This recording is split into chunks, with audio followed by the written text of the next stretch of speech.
Kenduri arwah Imam Syafi'i kata apa? Kenduri arwah Imam Syafi'i kata bidah. Ada dua sebab. Satu, dia menghidupkan kesedihan yang telah hilang. Lepas 3 hari, menghidupkan kesedihan yang telah hilang.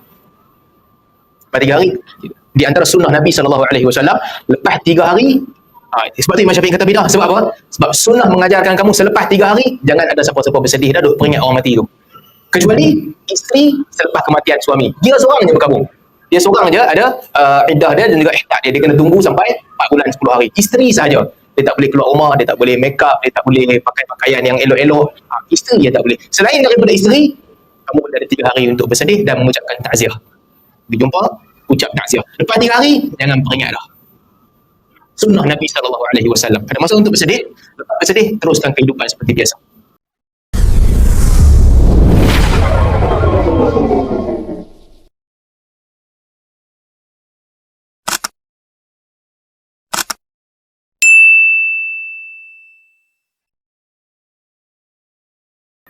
Ada hadis Nabi kata kalau imam sahih dalam Bukhari, kalau imam semayang duduk, kamu mesti ikut semayang duduk. Kalau tuan-tuan yang baca Sahih Bukhari akan jumpa hadis ni. Buat apa yang imam buat. Idza kabbar fakabbar. Kalau imam kata Allahu Akbar, kamu pun Allahu Akbar. Imam sujud, kamu sujud. Kalau imam semayang duduk, kamu semayang duduk. Hadis sahih Bukhari dan Muslim. Jadi kalau imam semayang duduk, kita semayang duduk ke berdiri? Berdiri duduk.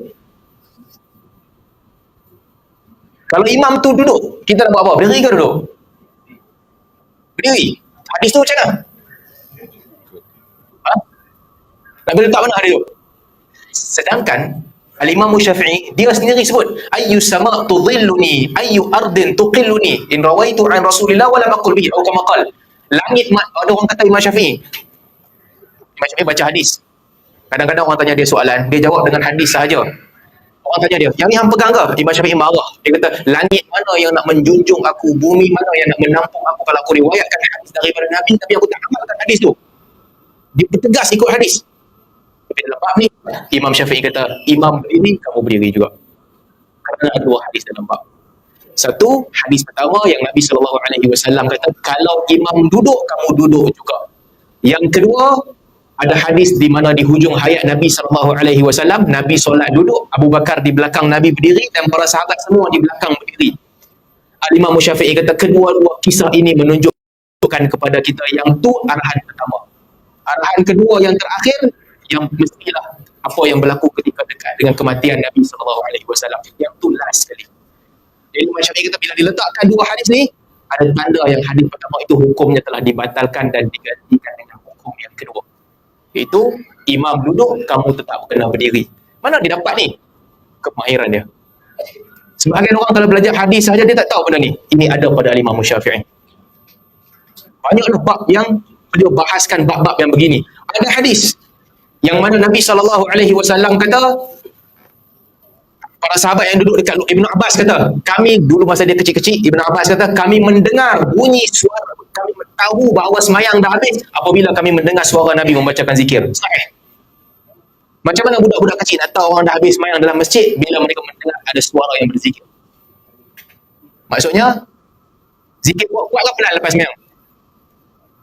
Zikir kuat lepas semayang, maksudnya kan? Tapi Imam Syafi'i kata yang menjadi pilihanku adalah berzikir pelan-pelan lepas semayang. Kenapa? Karena kata Imam Syafi'i, para sahabat yang meriwayatkan duduk dengan Nabi SAW, kesemua mereka meriwayatkan bahawa Nabi duduk saat yang lepas semayang, lepas tu Nabi bangun. Ada orang yang duduk dekat dengan Nabi, baru dengar Nabi baca, Allahumma anta salam wa minka salam tabaraka ya dzal jalali wal ikram. Ada orang yang duduk dekat dengan Nabi SAW, baru dengar Nabi baca beberapa ayat perkataan. Kalau duduk jauh tak dengar. Kadang-kadang Nabi duduk, para sahabat kata, sebagaimana Nabi duduk di atas bara api, lepas tu baru Nabi terus bangun, pindah pergi ke tempat lain. Okey. Hadis Ibn Abbas tadi macam mana? Saya juga. Kan? Saya juga nak letak mana hadis tu?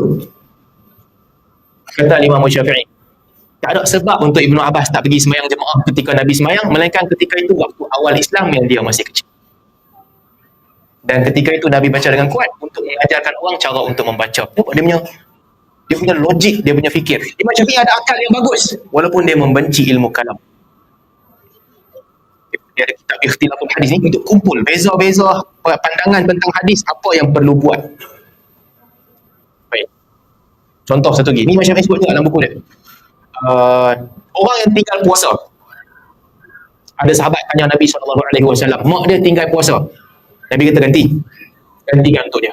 Ada orang yang tanya keluarga dia tak sempat pergi haji, mati sebelum buat haji, nak buat macam mana?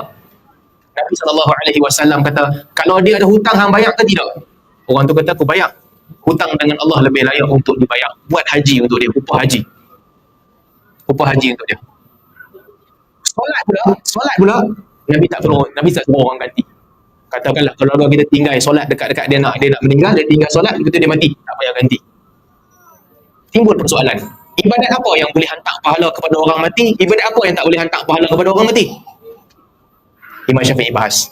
Apabila Nabi SAW benarkan ganti puasa dan juga benarkan upah haji, ganti puasa dengan fidyah, artinya ibadat-ibadat yang memerlukan keuangan, yang tu boleh bagi kepada orang mati. Guna duit hak milik, kita boleh pas milik tu kepada siapa yang kita nak. Tapi solat tak boleh, sebab solat bukan tentang duit, solat tentang bacaan dan keikhlasan. Yang ni kena buat sendiri. Jadi Imam Syafi'i bila dia bahaskan baca Al-Quran kepada mayat, bagi kepada mayat pahala baca Al-Quran, boleh ke tak boleh? Imam Syafi'i kata baca Al-Quran masuk kategori yang sama macam solat, tak boleh. Kerana dia tentang keikhlasan. Siapa ikhlas, dia dapat. Siapa tak ikhlas, dia tak dapat. Tapi puasa, ganti puasa fidyah pakai duit. Hang nak bagi duit atas nama siapa, hang punya suka. Haji pakai apa? Haji pakai duit. Hang nak bagi duit atas nama siapa, hang punya suka. Ini punya pemikiran. Imam Ahmad berbeza pula. Imam Ahmad punya pandangan boleh semua. Boleh semua, baca Quran boleh, semua boleh, sebab melihat kepada sebahagian daripada asar sahabat. Tapi Imam Syafi'i demikianlah dia punya cara untuk memahami dalil. Dia sangat teliti. Imam lain teliti juga, tapi Imam Syafi'i dia hebat dia kat situ. Dalam bab bid'ah sebagai contoh, dalam bab bid'ah, Imam Malik sangat keras membid'ahkan banyak amalan. Tapi Imam Syafi'i dia melihat kepada amalan tu konteksnya macam mana. Sebab tu ada riwayat Imam Syafi'i sebut al-muhdatsatu minal umur darban. Benda-benda baru ni ada dua benda, ada dua kategori. Kalau bercanggah dengan Al-Quran, bercanggah dengan sunnah, bercanggah dengan ijma', yang tu bid'ah yang sesat. Kalau tak bercanggah dengan apa-apa pun, tak menimbulkan kesan buruk dan canggah dengan apa-apa pun, Imam Syafi'i kata yang tu boleh buat, yang baik. Apa yang berlaku? Sebahagian amalan Nabi tak buat. Nabi tak buat cara macam tu. Tapi dia masuk di dalam dalil umum yang Nabi benarkan. Nabi suruh baca Al-Quran, betul? Ada fadilat majlis zikir. Fadilat majlis zikir, fadilat majlis Al-Quran. Ada banyak hadis tentang fadilat. Macam mana cara baca? Di Madinah, semua qari akan baca dan dengar. Wa idza quri'a al-Quran fastami'u lahu wa ansitu. Apabila Al-Quran dibacakan, duduk diam-diam dan dengar bacaan tu. Jadi seorang baca, yang lain akan dengar. Itu di Madinah. Seorang baca, orang lain akan dengar. Ada qurra lain pula di tempat lain, mereka baca bila sampai dekat hujung-hujung ayat daripada wadduha sampai habis, mereka akan bertakbir selepas habis satu surah. Surah lain, habis surah lain. Di Syam pula, budaya di Syam, mereka suka baca ramai-ramai.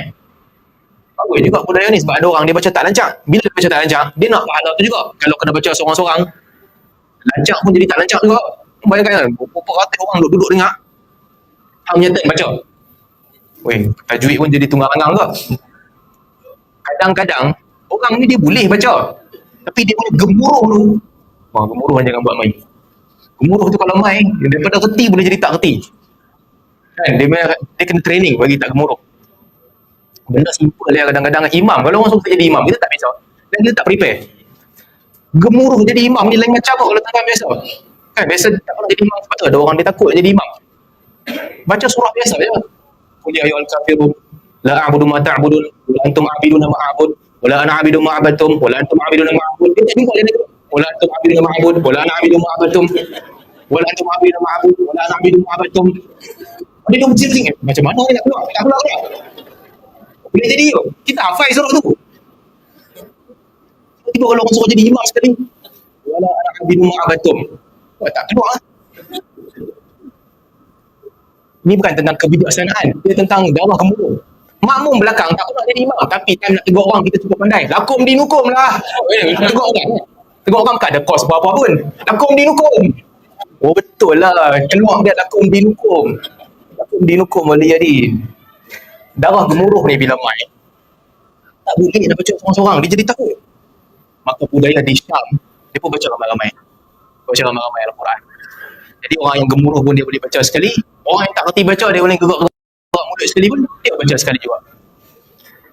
Orang tanya hukum kepada Imam Malik kata ini bidah. Sebab kami tak buat macam tu kat Madinah. So, itu cara fikir Imam Malik. Di Madinah tak ada, sama dengan bidah. Tapi Imam Syafi'i tak melihat begitu. Imam Syafi'i nak bidahkan sesuatu, beliau akan melihat kesan amalan tu apa. Ada tak kesan buruk daripada amalan tu? Kalau budaya tu dihidupkan dan orang tak anggap budaya tu sunnah, orang anggap sunnah tetap sunnah, budaya ni sekadar cara untuk melaksanakan. Nak mak? Ya bang. Ada sedikit pengumuman. Kembalikan kereta nombor ni 90-812 77-35-94 90 apa ni? 812 512 ada kereta apa? Cuma nombor je. Ini sudah betul tidak tahu. 773-594. Kita apa ya? Apa yang pasti? Ada pak kita ni. Kalau ada kita. Okey. Ya. Dua kita.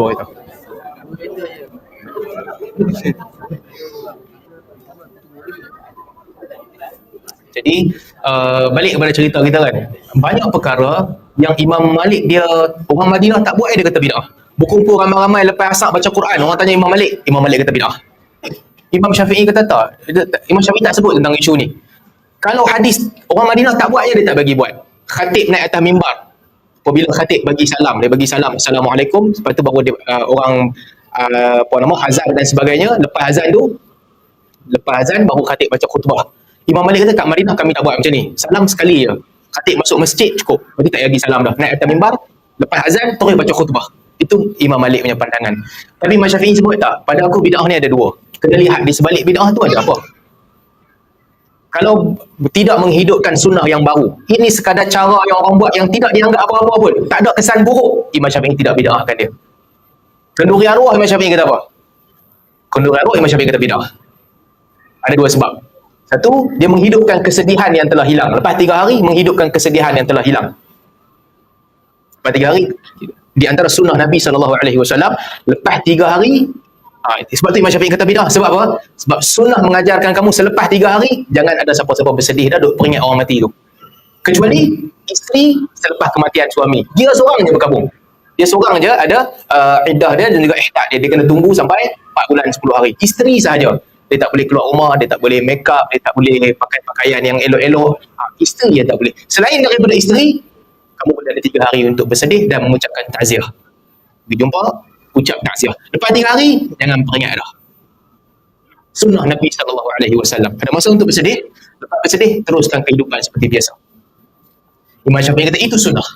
Apabila makam, orang berkumpul selepas kematian 3 hari, 7 hari, 40 hari, 100 hari. 7 hari tu, okeylah 7 hari. Orang akan datang dan sebut tentang kematian. Orang akan ingatkan balik. Arwah ni bagus, orang dia bagus. Orang tu sedih, dia sedih balik. Lepas 40 hari, kadang-kadang orang dah lupa dah 40 hari. Peringat balik. Arwah ni dulu bagus, orang suka tolong orang. Dia pun ingat balik, betul lah, sedih balik. Arwah ni bagus, suka tolong orang. Lepas 100 hari, lupa habis dah kebanyakan orang. Sedih dia main kadang-kadang. Bila buat perhimpunan, orang ingat balik. Orang akan teringat balik. Dulu dia lah, dulu dia basuh kain setiap pagi. Contoh dia basuh kain setiap pagi. Lepas 100 hari, dia lah basuh kain setiap hari. Orang akan teringat balik. Sunnah Nabi SAW, boleh bersedih. 3 hari tu, kamu ucap takziah. Lepas tu, move on. Hidup macam biasa. Sebab tu Imam Syafi'i kata, ini bid'ah yang tak baik. Dan yang kedua, yang dianjurkan oleh Nabi SAW adalah orang jiran-jiran tetangga kepada orang mati, dia pergi bagi makanan kepada keluarga orang mati. Sebab mereka dalam keadaan yang susah, mereka dalam keadaan sedang menghadapi kesukaran, tak sempat nak masak, hantar makan pi rumah mereka, tak payah masak. Jiran-jiran tolak pi makanan kat mereka. Itu sunnah. Tapi bila buat kenduri, dia terbalik pula daripada sunnah. Kita bukan pergi hantar makanan, kita pergi makan. Kita pergi makan pula. Imam Syafi'i kata, yang ni tak betul. Jadi Imam Syafi'i tentang menilai bid'ah ni, dia menilai kepada apa di sebalik hukum tu. Dia tidak seperti Imam Malik. Imam Malik dia punya checklist senang je. Orang Madinah tak buat, bid'ah. Madinah tak buat, bid'ah. Ada hadis pun, ada hadis kadang-kadang orang Madinah tak amal. Imam Malik kata mungkin hadis tu orang salah sampai kot, sebab tak mungkin sunnah ditinggalkan di Madinah. Logik tak? Logik lah juga. Takkanlah baru 100 tahun Nabi SAW wafat, orang Madinah sepakat nak tinggalkan sunnah. Malik kata orang Madinah takkan tinggalkan sunnah. Kalau kamu jumpa satu je hadis bercanggah dengan amalan ahli Madinah, artinya kamu salah faham hadis tu, ikut cara orang Madinah. Tapi Imam Syafi'i kata tak, kaedah Malik itu tak boleh pakai. Ada hadis itu kaedahnya sama seperti apa yang difahami oleh orang Arab ketika dengar perkataan itu, itulah yang kita amalkan, bukan apa yang dibuat oleh orang Madinah. Sebab boleh jadi orang Madinah bukan ikut hadis, dia ikut fatwa seorang sahabat. Boleh jadi ada kemungkinan seorang sahabat fatwa tu tersebar, sedangkan itu bukan hadis. Tapi kalau ada hadis, itu yang didahulukan. Dia punya hebat lah Imam Syafi'i ni punya apa, pemikiran dia melihat kepada realiti, menggabungkan hadis. Walaupun dalam bab hadis Imam Syafi'i mungkin tidaklah sehebat Malik ataupun Ahmad dalam mengeluarkan hadis yang mana sahih, yang mana dhaif, dia tak sehebat mereka. Tapi dalam mentafsirkan hadis, itu kehebatan Imam Syafi'i. Imam Ahmad sebut tentang kemuliaan dia, siapa nak belajar hadis kena belajar dengan Imam Syafi'i.